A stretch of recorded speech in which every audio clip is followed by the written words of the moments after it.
땅의 개척자 야인 김종서.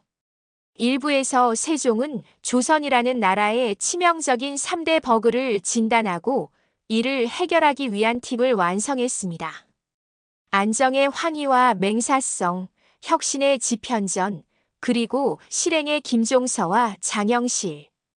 이제 설계도는 완성되었습니다. 프로젝트를 시작할 시간입니다. 세종이 가장 먼저 해결해야 했던 버그. 그것은 문화도 경제도 아니었습니다. 바로 생존, 즉 안보의 문제였습니다. 15세기 초 조선의 국경은 지금의 압록강과 두만강이 아니었습니다. 국경선이라는 개념 자체가 희미했습니다. 북쪽에서는 여진족이, 남쪽에서는 왜구가 시도 때도 없이 국경을 넘어와 백성들을 약탈하고 살해했습니다. 백성들은 공포에 떨며 농사를 짓지 못했고 국가는 매년 막대한 국방비를 방어에만 쏟아부어야 했습니다. 밑 빠진 독에 물 붓기였습니다. 안보가 뚫린 나라는 어떤 혁신도 불가능합니다. 세종은 결단합니다. 방어가 아닌 개척으로, 막는 것이 아니라 선을 긋는 것으로. 이 막중한 임무를 위해 세종은 무관이 아닌 문관 출신의 한 인물을 주목합니다. 그의 이름 김종서. 이 선택이야말로 세종의 용인술이 얼마나 냉철하고 전략적이었는지를 보여주는 첫 번째 증거입니다. 일막 왜 무관이 아닌 문관이었나? 왜 하필 김종서였을까요?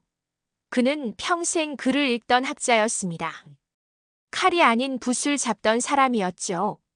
당대에도 최윤덕이나 이청 같은 뛰어난 야전 사령 관무관들이 있었습니다. 하지만 세종이 하려던 것은 단순한 전쟁이 아니었습니다. 전쟁은 무관이 할 수 있습니다. 그러나 세종이 원한 것은 경영이었습니다.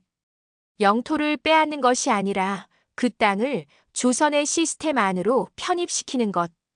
이것은 싸움꾼이 아니라 행정가이자 전략가가 필요한 일이었습니다. 김종서는 문무를 겸비한 세종의 기준에 가장 완벽하게 부합하는 프로젝트 매니저였습니다. 이만 야인이 된 엘리트. 1433년 세종은 김종서를 함길도 함경도 관찰사로 임명하여 북방으로 보냅니다. 조선의 중앙 엘리트가 가장 춥고 가장 위험하며 가장 척박한 최전선으로 파견된 것입니다. 김종서는 야전 사령관의 역할과 도지사의 역할을 동시에 수행해야 했습니다. 그가 함길도에 도착했을 때 상황은 처참했습니다. 여진족들은 이미 경원과 영북 등 두만강 이남의 깊숙한 곳까지 들어와 우리 땅이라며 살고 있었습니다. 조선의 백성들과 여진족이 뒤섞여 누가 적이고 누가 백성인지 구분조차 되지 않았습니다.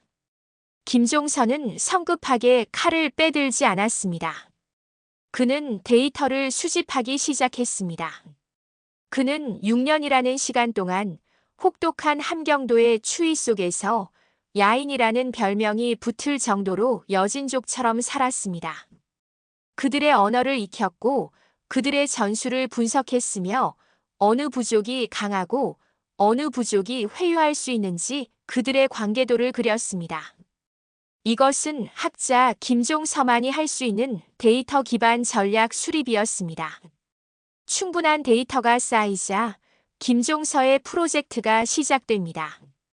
우리가 사군 육진 개척이라고 부르는 조선의 국경선 확립 사업입니다. 이것은 한 번의 전쟁이 아니었습니다.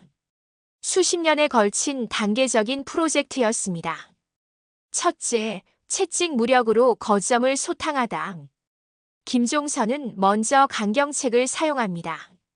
조선의 백성들을 가장 괴롭히던 여진족의 핵심 거점들을 최윤덕, 이천 등의 베테랑 장군들과 함께 정밀 타격합니다.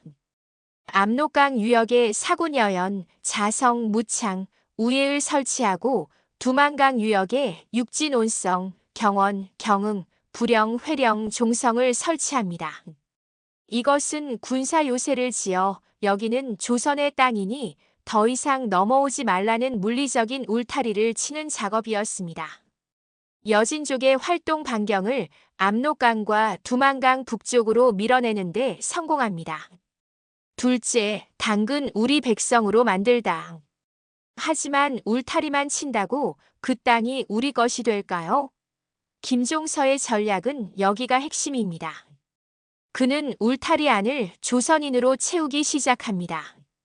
이것이 바로 3인 정책, 즉 백성을 옮기는 정책입니다. 전라도, 경상도 등 남쪽 지방의 백성들을 세금 감면, 군역 면제 등의 파격적인 혜택을 주어 사군 육진이 설치된 북방으로 이주시킵니다. 물론 이 과정은 순탄치 않았습니다. 따뜻한 남쪽 땅을 버리고 척박한 북방으로 가려는 백성은 많지 않았습니다. 때로는 강제 이주가 시행되었고 도망치는 사람들도 속출했습니다.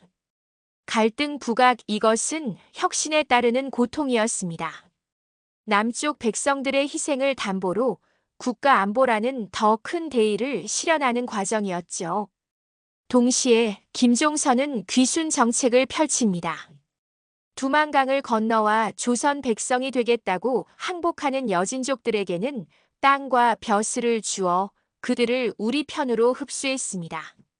싸워서 이길 수 없으면 우리 편으로 만들어라. 싸움꾼이 아닌 경영자 김종서의 전략이었습니다. 사막선을 긋다. 마침내 사군 육진이라는 거대한 프로젝트가 완성되었습니다. 이것은 단순한 영토 확장이 아닙니다. 이것은 국경선의 확립입니다. 피가 섞이고 말이 섞이던 혼란스러운 경계 지역에 요새라는 점을 찍고 이주민이라는 면을 채워 압록강과 두만강이라는 확고한 선을 그어버린 것입니다. 500년 조선 왕조 그리고 현재 대한민국의 북쪽 국경선은 바로 문관 출신 전략가 김종서의 설계와 남쪽에서 이주해 온 백성들의 희생 위에서 완성된 것입니다. 세종은 안보라는 첫 번째 버그를 해결했습니다. 울타리가 튼튼해지자 비로소 나라 안을 들여다볼 여유가 생겼습니다. 이제 두 번째 버그를 해결할 차례입니다. 안보보다 더 근본적인 문제, 경제였습니다. 가뭄과 홍수, 하늘의 뜻에 모든 것을 맡겨야 했던 운의 경제. 세종은 이 하늘조차 데이터로 만들고 싶어 했습니다. 이 불가능해 보이는 프로젝트를 위해 세종은 조선 어벤져스의 또 다른 멤버를 호출합니다. 안보의 담당자가 최고 엘리트 김종서였다면 경제의 담당자는 가장 천한 잔업이었습니다. 사관의 서재 3편, 하늘의 데이터, 천인 장영실에서 그의 경이로운 발명과 비극적인 추락의 기록을 시작하겠습니다.